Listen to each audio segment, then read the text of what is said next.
O segundo aspecto importante, Nonato. Aí nós vamos para as medidas elétricas. Medidas elétricas. Medidas elétricas.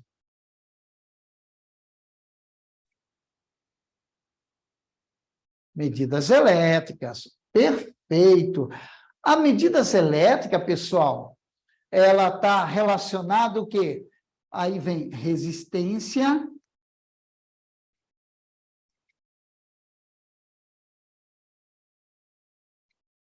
Resistência elétrica da bobina. Perfeito. Resistência elétrica da bobina. Aí você vem resistência elétrica, isolamento.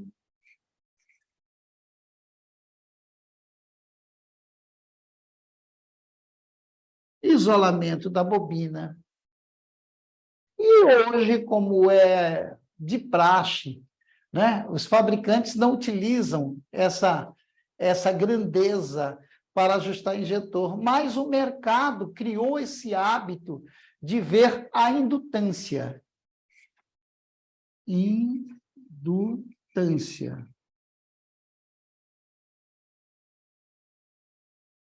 Ora, isto daqui são medidas elétricas para um injetor de bobina. Se nós temos um injetor piezoelétrico, nós temos resistência elétrica. Perfeito. Fazemos o teste de isolamento. Perfeito. Medimos indutância? Não. Indutância é para bobinas, para injetores cuja o atuador seja de bobina. Bobina. Perfeito?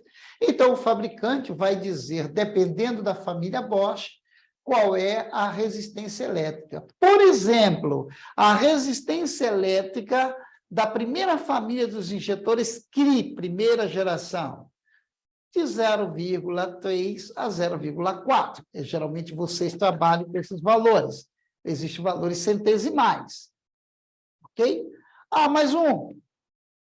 Uma resistência elétrica de uma geração, por exemplo, de um 522, um injetor Euro 5, CRI Euro 5 522, 0,2 a 0,3. Homens, estou resumindo, né? Ele tem casas centesimais.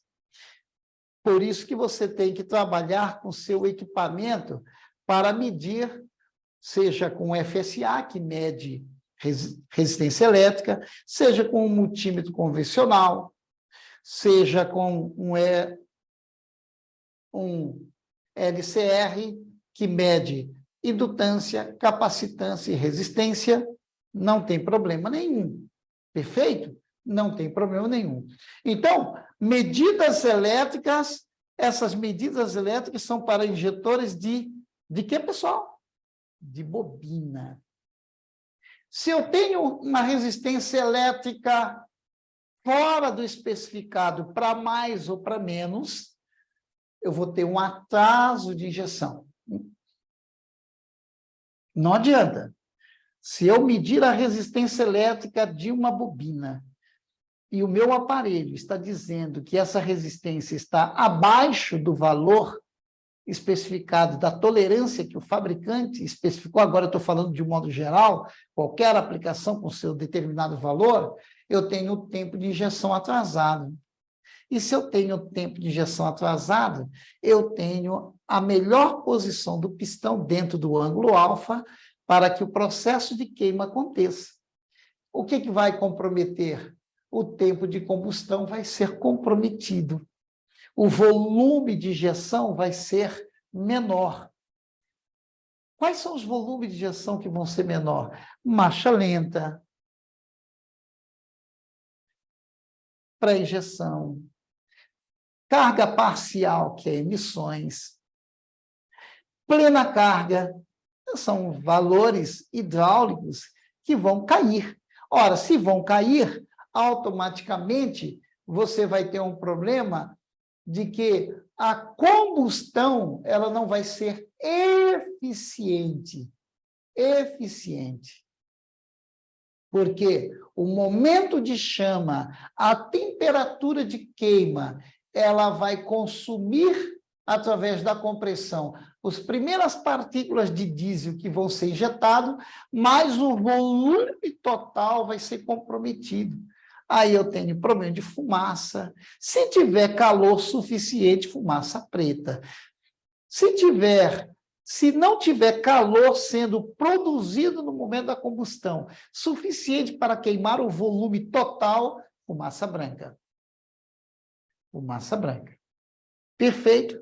Então, vejam, esses aspectos visuais, nós já vimos, medidas elétricas, resistência. Agora, se é um injetor piezo, então isso aqui, bobinas.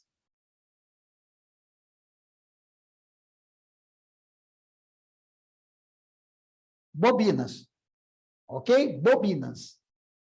Se é um injetor piezo, ou seja, se é um atuador piezo, desculpe, se é um atuador piezo, aqui, ó, um 0,35, um 0,64, esse daqui é o 0,67, e assim por diante, ok? Se é piezo, se o atuador é piezo, pessoal, cuidado, isso aqui não é bobina, ok? Cuidado com a linguagem técnica. É comum a gente escutar no dia a dia, porque o injetor, o 0445, 117, 0445, 117, 067, ele é de bobina? Não, ele é elemento piezo. Elemento piezo, ele tem cristais de quartzo, lâminas de cristal de quartzo, que se expande nessa aplicação 45 décimos de milésimos. Ele se expande. A bobina atrai, o elemento piezo se expande. Como ele se expande nos injetores Bosch muito pequeno, 4 milésimos, e a válvula do injetor piezo abre com 25 milésimos, está faltando ainda 21 milésimos de curso. É por isso que nós temos o pistão amplificador, que é justamente para amplificar essa carreira, esse curso, para poder a válvula não só abrir no tempo certo, mas também determinar, ok? A sua abertura correta. O seu tipo de abertura. Então, veja bem, piezo. O injetor piezo, você mede resistência? Sim, só que o injetor piezo é medido em quilo-ohms. Porque a característica construtiva desse atuador é diferente da bobina. A bobina vai ter resistência de 0,3, 0,4, dependendo da família. Enquanto que aqui vai ser de 170 a 200 quilo-ohms. Vejam como é diferente. Então, o elemento piezo, ele mede também capacitância. Ora, o que é essa capacitância, gente? Capacitância é a capacidade que o cristal, as lâminas de cristal de quartzo tem e armazenar a tensão que foi liberada pelo banco de capacitores do módulo. E quanto maior é a capacitância, que é medido em microfarad, ok? Pode ser 2,4, 2,6, outras aplicações Siemens, por exemplo, a AG, o piezo, atuador piezo, injetor com característica AG, então a capacitância é de 3,4, já o AA é de 2,2, a capacitância. O Bosch é 2,4, 2,6 microfarad. Quanto maior é a capacitância, depende aí, pessoal, depende da característica construtiva do elemento piezo. Muito bem, pessoal. Então, essa capacitância é importante. Por quê? A capacitância é a capacidade que tem o elemento peso de armazenar tensão e se expandir. Ele é um atuador. Mede-se resistência? Sim. Mede-se resistência em quiloohms e aqui bobina em ohms. Mede-se o teste de isolamento? Sim. Ora, por que, Nonato, você colocou logo, depois do aspecto visual, por que você colocou esse aspecto aqui, essa característica aqui, medidas elétricas? Porque se qualquer uma dessas grandezas aqui... Pessoal, o que é grandeza? Rapidamente, é tudo aquilo que nós podemos medir. Isso é grandeza, ok? Nós estamos falando de grandezas elétricas, medidas elétricas, que nós medimos através, ok? Ora, isto aqui impacta em quê, pessoal? Em tempo de injeção. Isso aqui impacta em quê? Em tempo de combustão, na eficiência da combustão. E o resultado disso aqui impacta em quê? Em perda de torque, perda de potência, desequilíbrio de queima, perda da velocidade angular do girabrequim. Ok? O teste de isolamento da bobina, o que é o teste de isolamento da bobina? É o verniz que é colocado no condutor que forma a bobina, só para você ter uma ideia. Uma bobina de um injetor Bosch tem aí 3.000 voltas, 3.500 voltas, pessoal. Um condutor muito fino.